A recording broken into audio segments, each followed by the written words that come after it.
ഇന്നത്തെ ബ്രേക്ക്ഫാസ്റ്റ് നല്ല ആവി പറക്കാൻ ചൂട് ഇഡ്ഡലിയും തേങ്ങാ ചമ്മന്തി ആയിരുന്നു കേട്ടോ. വീഡിയോ കാണുന്നത് വിചാരിക്കുന്നുണ്ടാവും കേട്ടോ ഇത് രണ്ടും അല്ലാതെ വേറെ ഒന്നും ഉണ്ടാക്കാൻ അറിയില്ല എന്ന്. അത് പിന്നെ ഈസി ആയിട്ട് പണിയും തീരും. അതുകൂടാതെ ഇവിടെ ഒരാൾക്ക് ഇഡ്ഡലി എന്ന് പറഞ്ഞു കഴിഞ്ഞാൽ ഭയങ്കര ഇഷ്ടമാണ്. ബ്രേക്ക്ഫാസ്റ്റിന്റെ പരിപാടി കഴിഞ്ഞതും പിന്നെ നേരെ ലഞ്ചിന്റെ പരിപാടി തുടങ്ങി. പരിപ്പ് കിടന്നിട്ടുണ്ടായിരുന്നു, അതിന്റെ കൂടെ ക്യാബേജ് തോരൻ വെക്കാന്ന് പറഞ്ഞ് പ്ലാൻ ഇട്ടിട്ട് അതൊക്കെ എല്ലാം അരിഞ്ഞ് മാറ്റി വെച്ചു. അതിന്റെ കൂടെ തന്നെ സോയാ ചങ്ക്സ് വെച്ചിട്ട് സീറോ ഓയിലിൽ ഒരു കറി ഉണ്ടാക്കിയാലോ എന്ന് പറഞ്ഞ് ആലോചിക്കായിരുന്നു.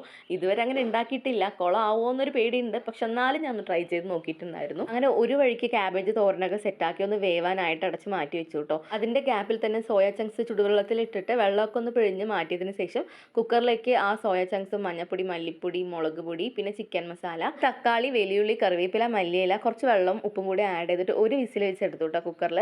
എന്നിട്ട് അതൊരു ചീൻചട്ടിയിലേക്ക് മാറ്റിയിട്ട് നന്നായിട്ട് വെള്ളമൊക്കെ ഒന്ന് വറ്റിച്ചെടുത്തിട്ടുണ്ടായിരുന്നു. ഫൈനലി നമ്മുടെ സീറോ ഓയിൽ സോയ ചങ്ക്സിന്റെ റെസിപ്പി റെഡിയായി.